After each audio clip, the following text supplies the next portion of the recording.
Welcome to Dear Sandy. I'm Sandy Galef, a member of the New York State Assembly, representing parts of Northern Westchester and parts of Putnam County.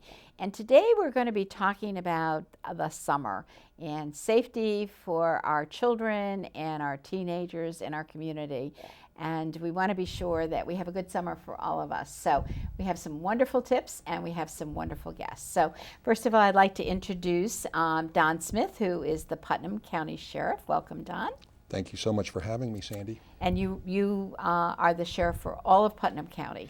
The sheriff for all of Putnam County, and it's a great county, and it's great to be part of the Hudson Valley, and it's great to be in Westchester, our good friends to the south. Right, because we're in a Westchester studio. And also we have Ed Walker, who is an Ossining Student Resource Officer. Welcome, Ed. Thank you for having me, Sandy. And you go in and out of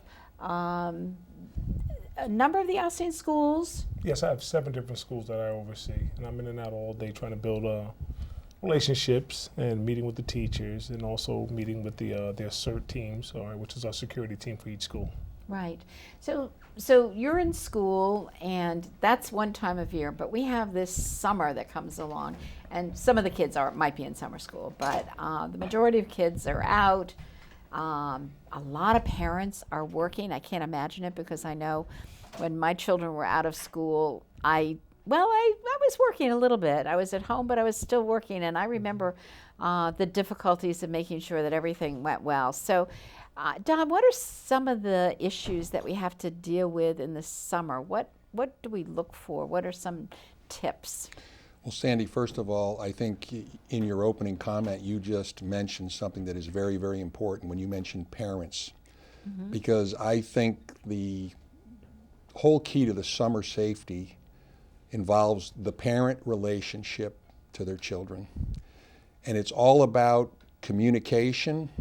It's about supervision. It's about knowing what your children are doing, knowing where they are, knowing who their friends are, knowing how they're being supervised if they're not under, parental guidance at the particular point in time.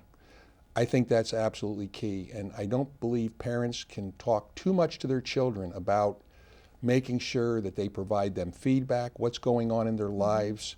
And we all know the summertime is one of the most wonderful times of year. We have long days, we have beautiful weather, we have all kinds of activities.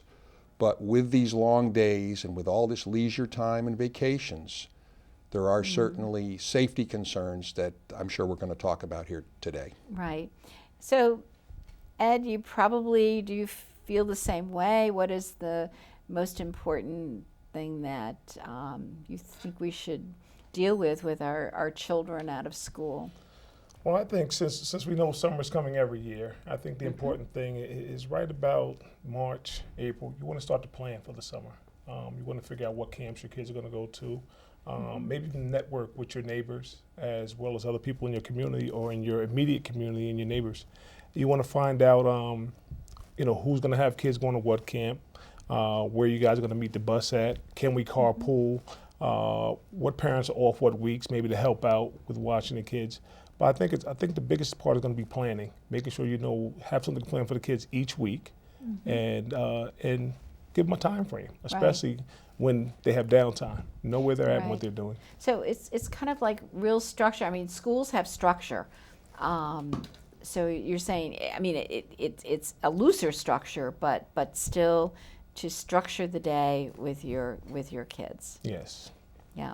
So, please. Well, Ed mentioned about the neighbors and who your children are going to be with, and I think that is a very key point, because it's important to know who your children are going to be with, who their playmates are, where they're going, and you just have to make sure that they're able to tell you what they're doing and that they don't fall in with the wrong people, because that's a very, very important part of their safety. Right. So what do parents do if they find that their children want to go to a certain home, and you're not really so sure about that home for the afternoon to play? You don't know the parents, you don't know what's going on. Is there some way that the mom or dad of the child can connect with that home? Do they call ahead and be sure that somebody isn't working and not home? I mean, what does one do? I would rather be an overprotective parent, be criticized for being overprotective, and maybe be criticized as being a little too strict, because we're our children's parents. Of course, now I'm a grandparent. We're not their friend. Maybe as they get older, they may think of us as a friend, but we have to sometimes use tough love. And when it comes to where our children are going to be, and particularly if we're not going to be around, I would think it would be very appropriate to introduce yourself to your children's friends' parents, to even stop by and say hello and make sure that you all have, the same ideas on what are appropriate activities, and to make sure that your children are in a safe place. And like I said, I believe on erring to the side of being overprotective. Just to piggyback on what Don said, I also think if it's a parent or a situation that you've never dealt with before, I would probably not let the kid go. Also, we have the cell phones these days, Right. so the communication is much better. So even if they're outside the home, there's still a communication there.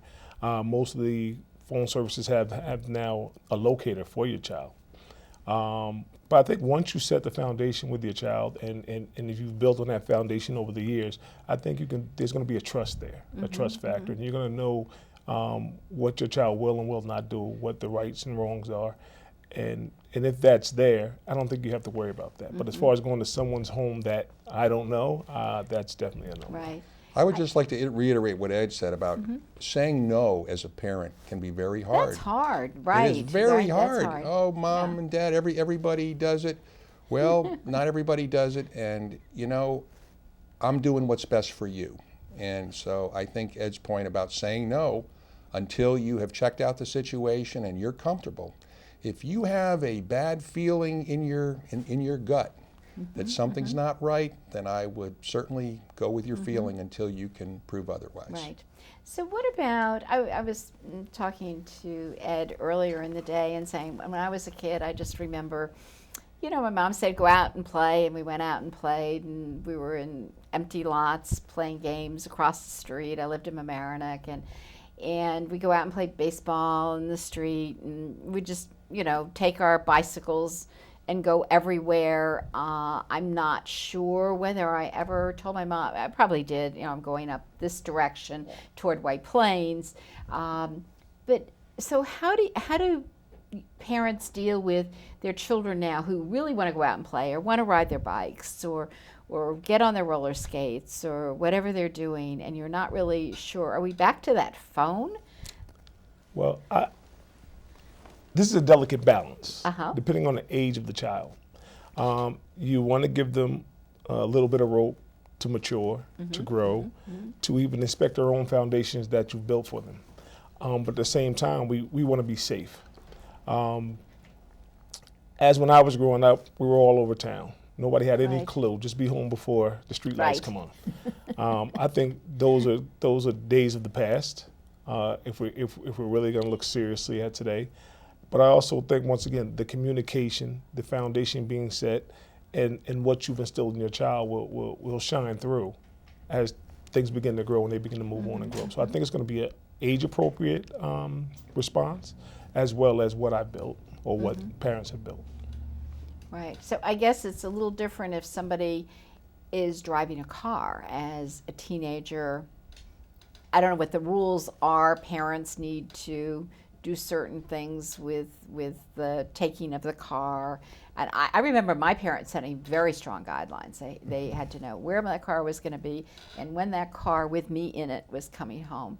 And I actually, I think I kind of did battle with my parents. I thought that was over control, but when I look back on it later on, I said, you know what, they really cared about me. And a car is a dangerous thing, which I think a lot of teenagers probably don't think about. There's something about that age group? Well, Sandy, you have just identified, in my view, and I believe Ed would agree with me, at least up in Putnam County, A car is certainly a wonderful thing. And in Putnam, we talked about it before we came on the air, that there's not a lot of public transportation in Putnam. So a car is just essential, and it's a wonderful thing. But as I tell Cub Scouts and Girl Scouts and Boy Scouts and Brownies and anyone who comes and visits the Putnam County Sheriff's Office, one of the questions I ask the children is, what is the most dangerous thing in Putnam County? And the children will answer, a bad man, a bad person, a robber. And then I say, well, what's most dangerous statistically in Putnam County is something that's right out in the parking lot. Oh. And then they get it. And sometimes they get it right away, that it's the automobile. When you think about statistically people being hurt, it's from an automobile. It's from not wearing a safety belt. It's from driving dangerously. And as we know, our youthful population, which represents 7% of the driving population, they comprise 18% of injury-related crashes. So that tells us something, and that's from driver inattention, and that pertains to all of us. It pertains to unnecessary risk-taking. It could pertain to, unfortunately, on some occasions, alcohol and drugs.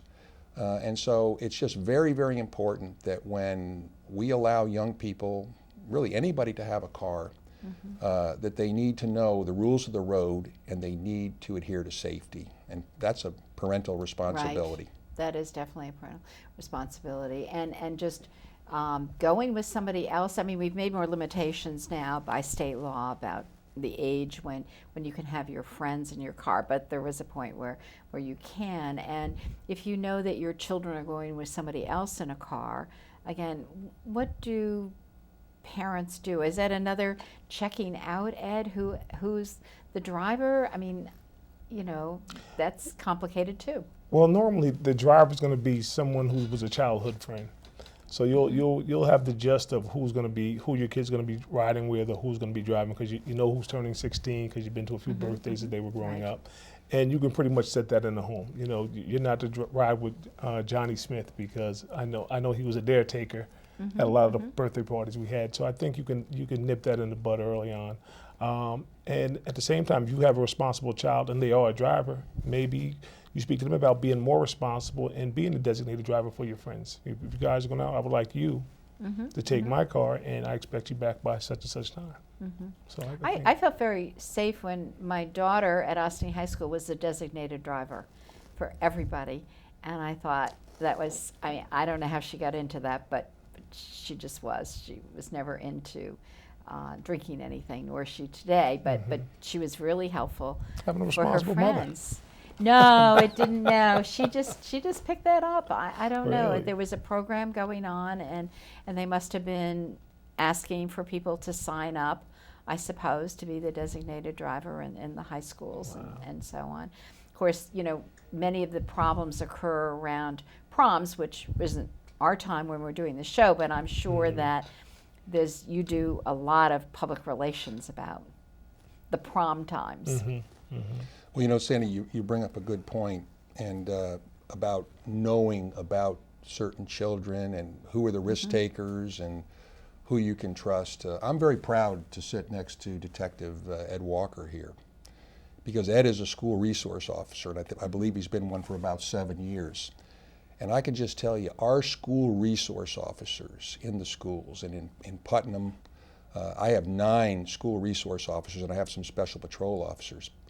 But in particular, the school resource officers, they spend time, teaching the children. They are teachers. They provide safety in the schools.